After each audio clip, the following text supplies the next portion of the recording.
Então, avançando, né, nós chegamos aqui no o reino de Israel e o profetismo. Né? Temos ali entre os nossos vídeos no livro de Josué. Aí em seguida nós damos um salto ali ante o livro de Juízes e chegamos ao reino de Israel e o seu profetismo. Ainda que faremos muitas menções ainda ao livro de Juízes. Mas quero destacar, né, até agora, até esse ponto aqui da nossa disciplina, as aulas que nós fizemos, as videoaulas que nós tratamos até agora e todo o conteúdo, o seguinte: os eventos que traçamos até aqui, elaborados desde o início do livro do Êxodo até o fim do livro de Josué, são significantes para uma teologia da missão. Esses eventos elaboram, explicitam e avançam as ideias missionárias antecedentes do livro do Gênesis. Sugerimos, então, os seguintes temas como implicações missionárias da libertação de Israel do Egito, da sua aliança com Deus e da sua conquista de Canaã. Então, tudo isso que nós vimos até o final do livro de Josué, ele desemboca em implicações missiológicas. Por exemplo, a vocação missionária, e eu vou estar lendo, né, algumas partes do nosso livro que estamos estudando, né, o caminho missionário de Deus. Vocação missionária.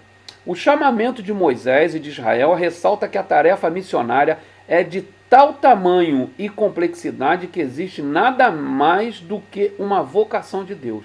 Sem tal vocação, nada adiantava a preocupação de Moisés com a opressão do seu povo. É muito importante isso daqui.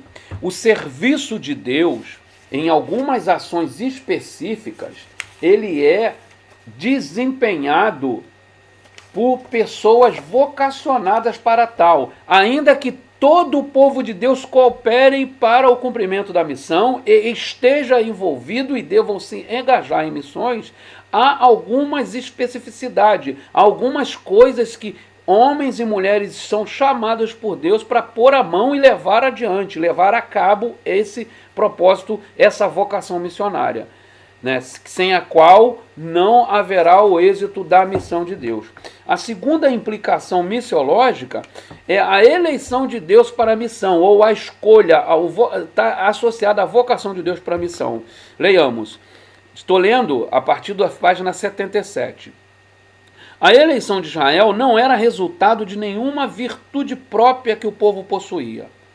Os eventos do Êxodo salientaram que nenhum esforço seu ou esperteza de Israel ou de Moisés contribuíram para a sua libertação.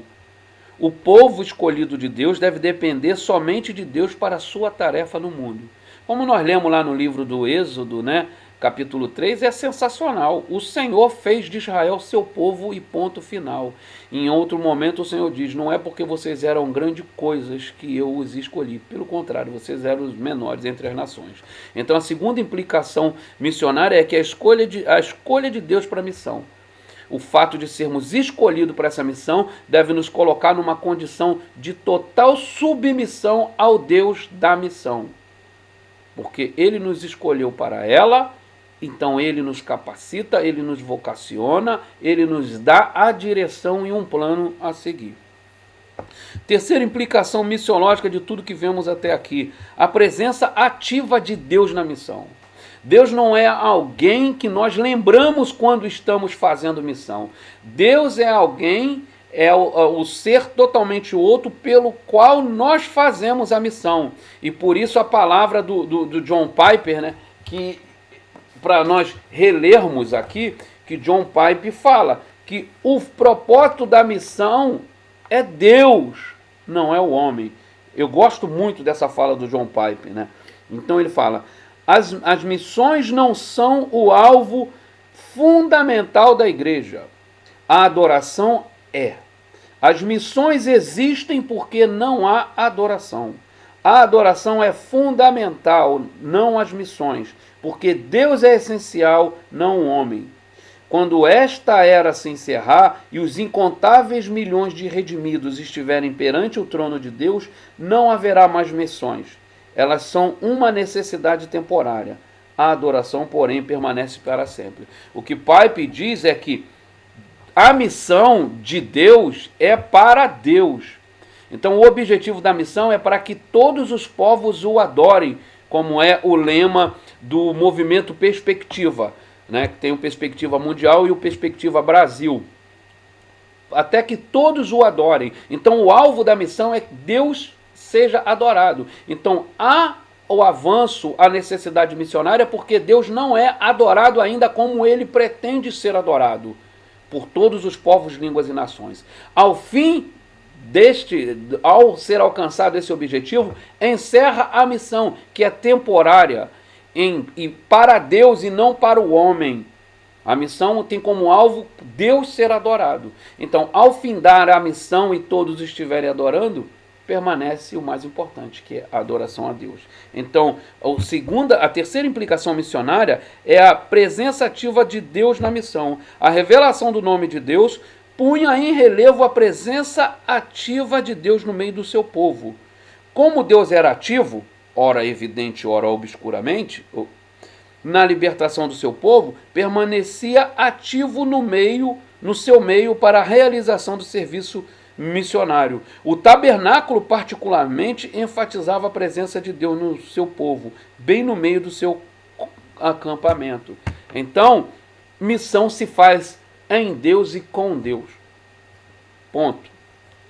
A quarta implicação missionária: os milagres, sinais missionários. Como nós falamos no vídeo anterior, o livro de Atos é cheio desses sinais miraculosos que autenticam, que abrem portas, que espantam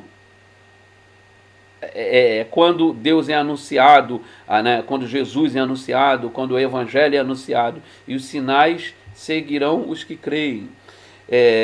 No livro, nesse avanço missionário do povo de Israel, a começar em Abraão até a tomada da terra no livro de Josué, é cercado de grandes milagres. Cercados de grandes milagres. Particularmente o que o Senhor faz a partir da retirada com o braço estendido, como registrado em Êxodo, do Egito até a tomada da terra no Sinai. Grandes coisas fez o Senhor por eles e por nós, e por isso estamos alegres. Então, são os sinais. O registro do Êxodo, da quarta implicação missionária, milagres, sinais missionários. O registro do Êxodo, da aliança e da conquista prepara o leitor para o que se segue em toda a Bíblia. Os milagres servem também a um propósito missionário. Dirigem-se ao mundo com a finalidade de chamá-lo a glorificar Deus. Relegar-lhes a qualquer papel ou nível insignificante só seria desprezar ou, na melhor das hipóteses, ignorar sua importância no desempenho do desafio missionário. Então não podemos ignorar isso. Quinto aspecto, a aliança missionária. Mas enquanto o objeto final de Deus é universal, seu meio para atingir esse final é específico. Deus entra em um relacionamento especial com um povo específico. E este relacionamento de aliança é recíproco, embora o chamamento para ele não seja. Enquanto só Deus escolhe, tanto ele quanto o seu povo se comprometem. O povo de Deus responde ao dom gratuito com sua lealdade, sua devoção, seu amor e sua obediência, numa só palavra, com o seu reset. Adorar a Deus é uma resposta à aliança que Deus fez com o seu povo. Obedecer a Deus é uma resposta à aliança que Deus fez com o seu povo. Se submeter ao senhorio de Cristo é uma resposta à aliança que Deus fez. Sexto e último ponto de implicação missionária é uma conquista missionária. A conquista de Canaã por Israel também tem significância missionária. Israel frequentemente enfrentou uma das duas tentações em relação às culturas cananitas. Ou o isolamento de um extremo ou o sincretismo do outro. O povo de Deus não podia assumir uma posição de isolamento. Era chamado para um serviço missionário. Recuar para o exclusivismo de sua eleição seria renunciar ao propósito do seu chamamento. De fato, Israel caiu exatamente nesse perigo inúmeras vezes através da história, necessitando de exortação profética para reafirmar o seu papel missionário diante das nações. Então, os perigos que cercavam de exclusivismo e enclausuramento, também o perigo do sincretismo, nesse período de caminhada de Israel, resultou num grande sincretismo e da idolatria. E esse exclusivismo, esse isolamento, ele já vai acontecer num momento posterior na história de Israel. Aqui nesse segmento nós temos muito claro o sincretismo e a idolatria. E vão surgir a partir de então, no meio de Israel, o profetismo, que é uma das coisas que nós vamos falar a partir de agora. O profetismo, ele surge a partir da decadência do povo. Então o profeta, ele surge como arauto do Senhor para anunciar aonde estamos, o que irá acontecer e aonde o Senhor quer que vá. Então, caminhando nesse ritmo, chegamos ao reino de Israel e ao profetismo dos juízes. O objetivo nessa parte é mostrar como Israel falhou em sua missão na Terra Prometida, apresentar o conceito de reino na instituição da monarquia de Israel e destacar o surgimento do profetismo e o seu papel redentor. Então, a partir desse ponto da nossa disciplina, nós vamos estar focando nisso. Mostrar que Israel falha na missão que Deus deu de ser uma nação sacerdotal, luz para as nações, né? Aquela vitrine de Deus para as nações. Apresentar essa mudança do judicato, do período de Israel sendo julgado por juízes, para a mudança e estabelecimento da monarquia, que é um outro aspecto da aliança de Deus, a chamada aliança do reino, e também destacar nesse desenvolvimento o surgimento do papel do profeta ou do profetismo, o papel redentor desses homens e dessa obra. Primeiro, então, vamos falar das falhas de Israel na terra, né? Desde a entrada até a sua acomodação, o seu assentamento, a partilha, a designação das partes para as 12 tribos. Então, as falhas de Israel na terra. No livro de Josué, destacamos que o grande desafio de Israel era não cair no isolacionismo e nem no sincretismo na terra. Veremos a seguir que Israel falhou nos dois sentidos. Não influenciou e foi extremamente influenciado pela cultura pagã. Nós temos aqui, um mapazinho à esquerda da disposição das tribos na Terra Prometida. Israel não expeliu, como ordenara o Senhor, todos os povos. Não expeliu. Israel deveria expulsar todos os moradores da terra e também distribuir os seus altares pagãos. Como Israel não fez isso, o mal entre eles o contaminou. Juízes 1. Já os benjamitas deixaram de expulsar os jebuseus. Manassés não expulsou o povo. Efraim também não expulsou cananeus. Zebulon não expulsou cananeus. Aser também não expulsou e Naftali também não expulsou. Enfim, o povo desobedeceu. Ele obedeceu parcialmente a Deus, porém sabemos que somos chamados para servir Deus integralmente. Não há meio obediente. Fulano é meio obediente, a igreja é meio obediente. Não, não tem isso. Isso não existe. Temos que obedecer a Deus, o conselho de Deus. Primeiro, nesses desmandes, nessa desobediência, o povo cai no sincretismo. Como vimos anteriormente, o Senhor ordenou que todos os moradores de Canaã fossem expulsos. Porém, Israel foi desobediente, falhou nesse intuito. Isso se tornou para eles uma grande armadilha. Deus adverte sobre a armadilha do sincretismo. O anjo do Senhor subiu de Gigal a Boquim e disse: Tirei vocês da terra do Egito e os trouxe para a terra que prometi com juramento que daria a seus antepassados. Eu disse: Jamais quebrarei minha aliança com vocês, e vocês não farão acordo com o povo desta terra, mas demolirão os altares dele.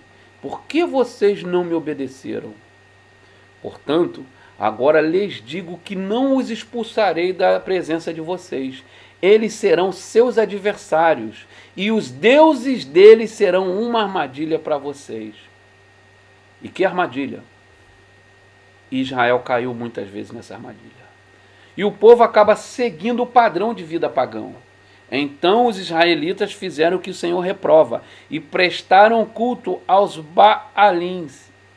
Abandonaram o Senhor, o Deus dos seus antepassados, que os havia tirado do Egito, e seguiram e adoraram vários deuses dos povos ao seu redor, provocando a ira do Senhor. De tempo em tempo, nós vemos no meio do povo de Israel a necessidade de uma renovação, de uma restauração, do que nós podemos até chamar de um reavivamento, porque quando eles vão atrás dos falsos deuses, eles morrem espiritualmente. Então, ao morto cabe reaviver. Então, a ideia de reavivamento é trazer de novo a vida. E termina Josué renovando a aliança com o povo, mandando deitar fora os falsos ídolos. E nos períodos dos juízes nós já temos aqui no registro, logo no capítulo 2, dizendo o que acontecia. No período de juízes diz que todos faziam o que era certo aos seus próprios olhos. E o livro de Ruth ele vai nos dar uma amostra muito clara do que era isso. Diz que houve fome em Israel e uma família de Belém saiu de Belém e foi para terras de Moabe. Saiu do seu lugar, da onde ele deveria ficar, e foi para as terras de Moabe. Seguindo aqui, então nós vamos vendo essa falha de Israel no cumprimento daquilo que o Senhor colocou. O povo padece por causa do pecado. O povo padece por causa do pecado. O período de juízes caracterizou-se por um processo cíclico: pecado, opressão, clamor, livramento e paz. É impressionante como o período de juízes ele parece muito com a vida da igreja nos dias de hoje. Esses altos e baixos, né? Parece até aquele marcador de batimento de cardíaco, de sinal vital, né? Melhor dizer, que fica alto, baixo, sobe, desce, sobe, desce. E assim é o período de juízes. O povo pecava, o Senhor, como juízo, mandava a opressão dos povos vizinhos, ou às vezes fome, como é registrado lá no livro de Ruth. Então o povo clamava, se arrependia, o Senhor levantava o juiz, os livrava e tinha um período de paz. Novamente o povo pecava e o Senhor levantava outros juízes. As nações opressoras serviam de vara, né, de juízo de Deus sobre Israel, mas também para treiná-los para a guerra e para lapidar o povo quanto à obediência. Os juízes, líderes militares dominados pelo Espírito do Senhor para livrar Israel dos seus opressores, impondo a estes últimos a justiça de Deus. A partir daí, adquiriam autoridade para governar os seus irmãos e tornando-se líderes. Normalmente, via de regra, os juízes eram primeiramente levantados como generais, como comandantes de exército, como representantes do Senhor diante do exército de Israel, líderes militares, e após ter o Senhor dar a vitória através daquele líder, este passa a exercer também o papel de juiz sobre o povo, um líder civil, de fazer com que se cumprisse os aspectos da lei, de relacionamento, de adoração a Deus.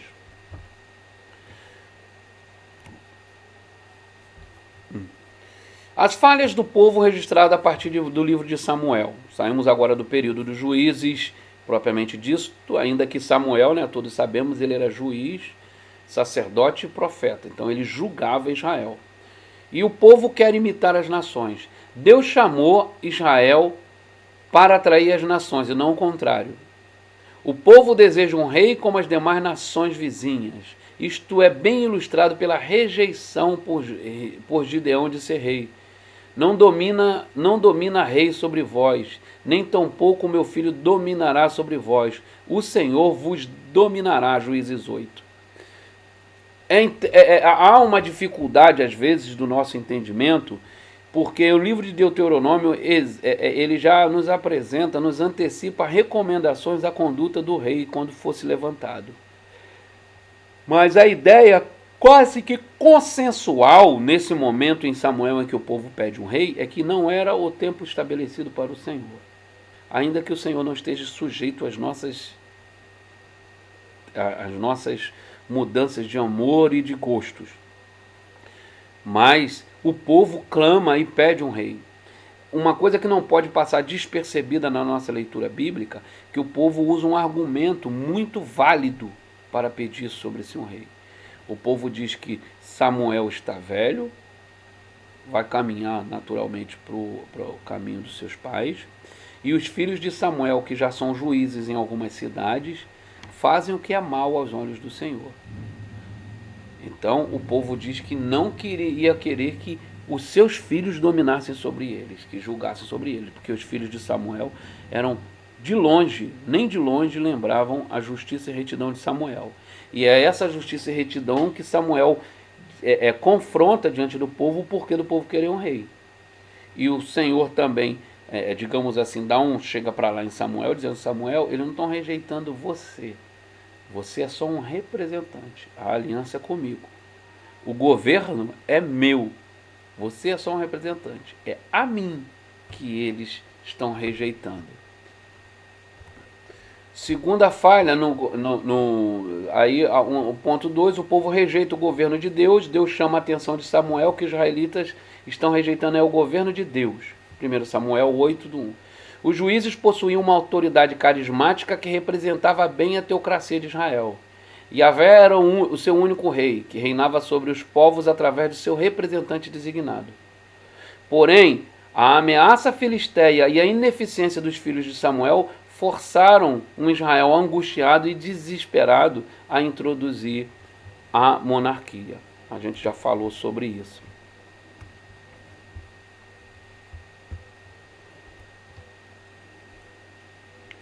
O povo rejeita o governo de Deus.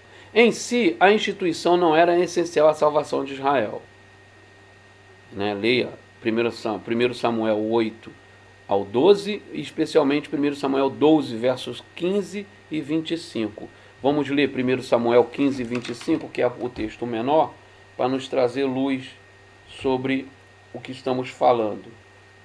E como nós costumamos dizer, para não ficar só nas nossas palavras. 1 Samuel 12, versos 15 e 25. Versos 15 e 25.